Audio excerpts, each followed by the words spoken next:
매서운 추위에 서산 가로림만 앞바다도 꽁꽁 얼어버렸습니다. 배가 출항하지 못해 굴 채취와 감태 수확 등 조업도 중단됐습니다. 어민들의 근심이 깊어지고 있습니다. 연일 한파가 계속되면서 건강관리에도 각별한 주의가 필요합니다. 저체온증과 심혈관 질환 등 예방법을 살펴봤습니다. 홍성에서 태국인 3명이 코로나19 확진 판정을 받았습니다. 집단 감염이 발생한 천안의 외국인 식품 판매점과 관련이 있는 것으로 확인됐습니다. 홍성 홍양 저수지에 수달과 삭 등 멸종위기 동물이 서식하고 있는 것으로 확인됐습니다. 보다 체계적인 조사와 지속적인 관리를 통해 생태 환경을 보전해야 한다는 목소리가 나옵니다.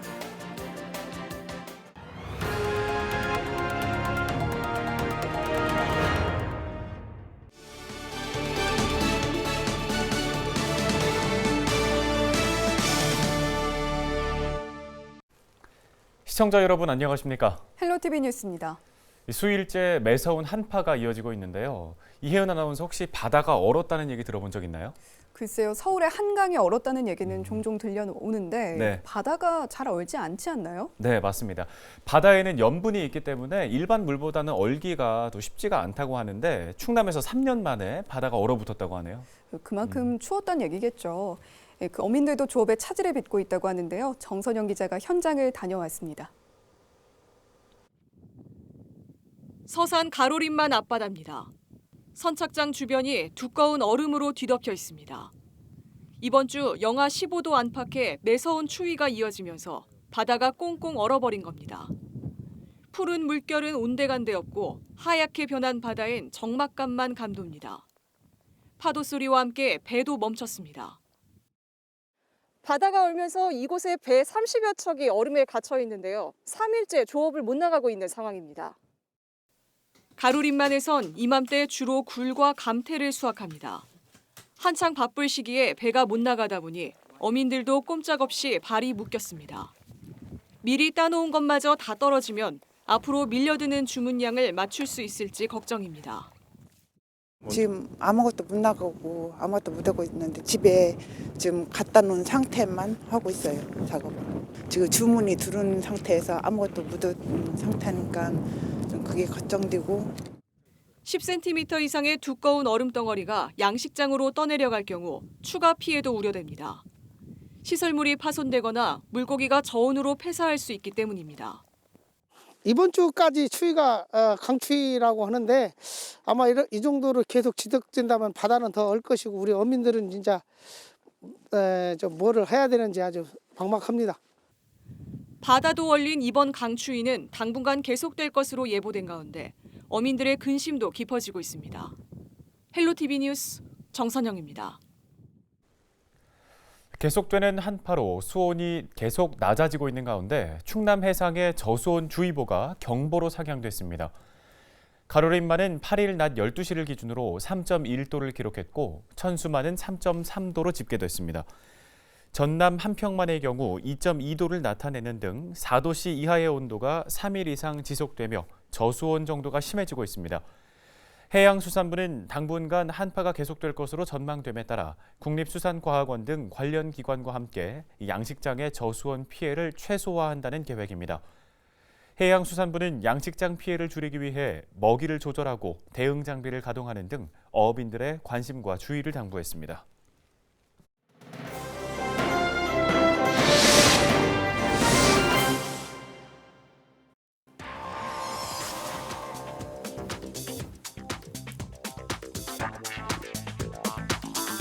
체감온도 영하 25도까지 곤두박질하는 최강 한파가 한반도를 강타하고 있습니다. 이럴 때는 뇌졸중이나 심근경색으로 목숨을 잃는 경우도 발생하는데요. 건강관리법 한번 살펴보겠습니다. 네, 날이 추워지면 혈압이 크게 올라갑니다. 손과 팔, 다리, 얼굴 등의 혈관이 수축해서 피가 심장 쪽으로 몰리게 되는 거죠. 그래서 심장과 뇌혈관의 부담이 커지면서 심근경색증 위험이 높아집니다. 영하때 기온이 1도 떨어질 때마다 돌연사 위험은 2% 증가하는 걸로 알려져 있습니다. 추위는 당뇨나 천식, 회기종과 같은 기저질환 증세를 악화시키는데요. 그렇기 때문에 이런 질환 가진 분들은 각별히 조심해야 합니다. 특히 체온이 35도 이하로 떨어지는 건 굉장히 위험합니다. 그래서 보온이 중요한데요. 털모자는 꼭 쓰세요. 머리는 체온이 잘 빠져나가는 곳입니다. 머리와 귀를 덮는 것으로 체온을 보호할 수 있겠죠. 목은 피부가 얇아서 추울 때 열 손실이 가장 크기 때문에 목도리도 매는 게 좋고요. 마스크는 코로나19뿐만 아니라 기관지염이나 천식 악화도 막아줄 수 있습니다. 장갑도 기본입니다. 그리고 신발도 미끄럼 방지 기능이 있는 걸 신으면 낙상 사고를 줄일 수 있습니다. 내복도 꼭 입으세요. 얇은 옷을 여러 겹 입으면 이중창 효과를 줄 수 있습니다. 주말까지 이어지는 한파에 적절한 보온으로 건강 지켜야겠습니다. 헬로티비 브리핑이었습니다.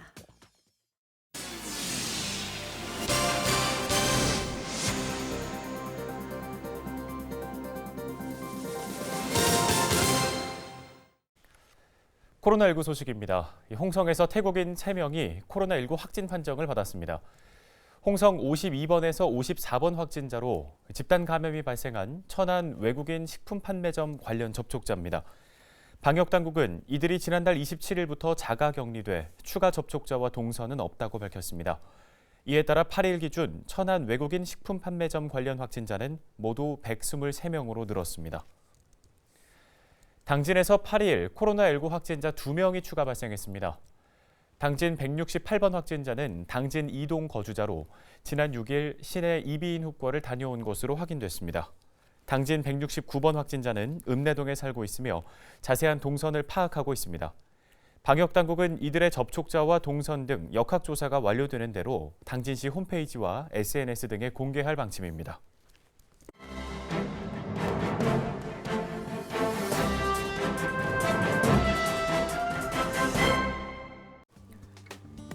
신문브리핑 충청투데이 기사입니다. 코로나19와 경제난 속에서 취업난이 커지면서 일반 대학을 졸업한 학생들의 발길이 전문대로 다시 향하고 있다는 소식입니다. 자격증 취득은 물론 취업 보장까지 연결돼 전문성과 안정성 두 마리 토끼를 잡을 수 있기 때문인데요. 7일 한국전문대학 교육협의회의 전문대 유턴 입학 현황 자료에 따르면 2020학년도 전문대 유턴 입학 지원자는 1,200여 명입니다. 지난해 8,300여 명보다 약 1,800여 명 늘어난 수치인데요. 이는 높은 취업률과 전공 하나만으로는 살 수 없는 사회적 분위기가 형성됐기 때문인 것으로 풀이됩니다. 졸업생들 역시 취업시장 전망이 어두워지면서 일반대보다 취업률이 높은 전문대로 진학을 고심하고 있다고 하는데요. 실제 교육부와 2019년 고등교육기관 졸업자 취업 통계 조사 결과를 살펴보면 지난해 전문대 취업률은 70.9%로 일반대 졸업자 취업률 63.3%보다 7.6%포인트 높게 나타났습니다. 인터뷰에 응한 20대 이모 씨는 인문 계열을 졸업했지만 토익, 한국사 자격증 등 스펙을 쌓아도 취업의 문을 두드리기가 어렵다며 동생은 치위생학과를 졸업하자마자 바로 취업하는 것을 보면서 전문대 쪽으로 다시 진학할까 고민하고 있다고 전했습니다. 이 같은 양상은 지역 전문대에서도 같은 흐름을 보이고 있다는데요. 특히 일반 대학과 동일한 인프라와 인력을 갖추고 있으면서 단기간에 취업까지 확실한 보건 계열로 인원이 몰리고 있다고 합니다. 최근에는 코로나의 여파로 보건의료 인력 확충과 의료자원 수급의 중요성이 커지는 것도 한 몫을 하고 있다는데요. 지역 모 전문대 졸업자 전형에는 간호학과 21명 모집에 105명이, 물리치료학과 7명 모집에 109명이 지원하는 등 높은 경쟁률을 보였습니다. 전문대 입학처 관계자는 일반 대학을 졸업한 후에도 전문대로 재입학해 취업 돌파구를 찾는 학생들이 늘고 있다며 향후에도 보건, 복지 등 중요성이 커지면서 유턴 입학 역시 꾸준한 상승세를 보일 것으로 예상한다고 전했습니다. 신문브리핑이었습니다. 요즘 수달이나 삭 같은 동물은 주변에서 거의 찾아보기 힘들죠. 그런데 이런 멸종위기 동물들이 홍성의 한 저수지에서 잇따라 발견돼 관심이 집중되고 있는데요. 보다 체계적인 조사와 지속적인 관리가 필요하다는 목소리가 나옵니다. 한범호 기자가 취재했습니다. 물속에 있던 수달이 몸을 일으켜 살얼음 위로 올라섭니다. 어딘가를 주시하더니 카메라 앵글 밖으로 유유히 걸어나갑니다. 천연기념물이자 멸종위기 야생생물 1급인 수달이 저수지에서 발견된 겁니다. 또 다른 화면에선 역시 멸종위기 야생생물 1급인 삭도 포착됐습니다. 먹이 주변을 어슬렁거리며 경계하다 죽은 닭을 뜯어먹습니다. 이 동물들의 서식지는 홍양저수지. 한반도 모습을 꼭 빼닮은 홍성 최대 저수지입니다. 홍성군 지속가능발전협의회가 지난 2018년부터 시작한 습지 조사 과정에서 모두 목격됐습니다. 넓은 면적이기 때문에 스트레스 덜 받고요. 그다음에 제일 중요한 것은 먹잇감이 풍부하다는 거죠. 저수지 안에 있는 그 고기들, 진짜 붕어, 뭐 잉어, 뭐 이런 그 애들을 잡아서 먹을 수 있는 자기 밥그릇이 넓은 밥그릇이 있기 때문에 얘네들이 거기에서 고정적으로 살 수 있는 아주 중요한 서식처입니다. 이런 사실이 확인되면서 홍양저수지를 생태공간으로 조성해야 한다는 목소리가 나오고 있습니다. 현재 이곳에선 불법 어로행위가 성행하고 있지만 관련 기관은 단속이나 관리에 손을 놓고 있는 상황. 최근엔 한쪽 눈을 잃거나 인근에서 로드킬로 숨진 수달이 발견돼 생태계 보전 방안의 필요성이 더욱 커지고 있습니다. 쓰레기와 관련된 부분을 관리를 좀 줘야 되는 그런 상황이 있고요. 또 한 가지는 사람들이 갈 수 있는 공간과 보존을 해야 될 그 공간을 확실히 이렇게 정하고 가까이 가지 않도록 하는 것들이 앞으로 이런 뭐 수달이나 사고를 계속 볼 수 있는 계기가 될 수 있을 것 같습니다. 관리가 소홀해 주인 없는 저수지로 불리는 홍양저수지. 생태 통로 조성과 전문 인력 배치 등 환경 보존을 위한 대책 마련이 시급해 보입니다. 헬로티비 뉴스 한보호입니다. 충남 북부 지역 기업들이 올해 1분기 경제 흐름이 지난해보다는 다소 나아질 것이라고 전망했습니다. 충남 북부 상공회의소가 천안과 아산 등 제조업체 121곳을 대상으로 조사한 결과 기업 경기 실사지수는 82로 전분기 대비 34포인트 증가했습니다.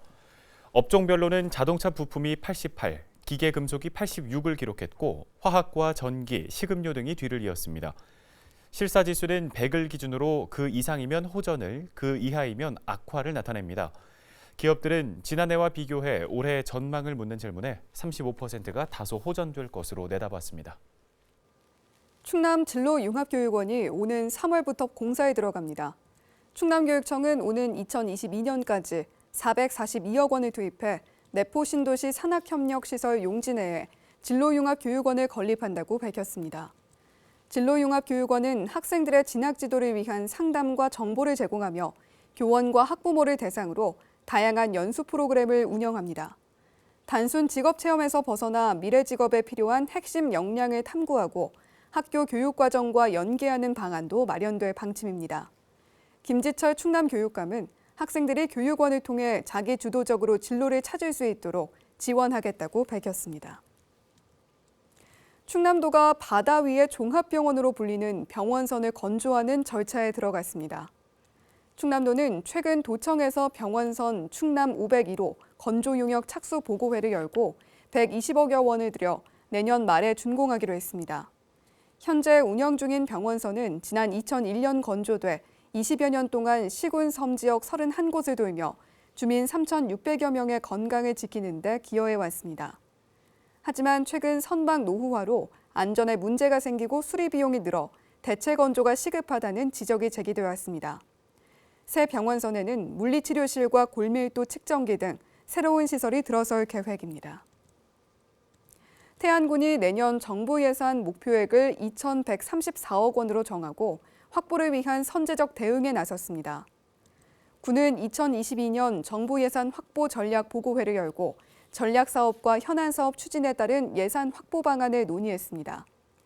예산 확보를 위한 주요 사업은 하간포 복합 관광 개발, 도시 생태축 복원, 백화산 자연휴양림 조성 등입니다. 군은 중앙부처 상위 계획에 현안 사업이 반영될 수 있도록 노력하고 지역구 국회의원과 함께 예산 확보를 위한 본격적인 활동에 나설 방침입니다. 예산사랑 상품권이 설 명절을 맞아 10% 특별 할인된 가격으로 판매됩니다.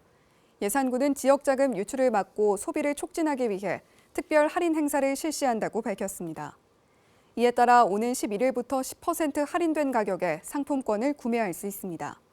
1인당 한도는 종이형이 50만 원, 카드형은 100만 원입니다.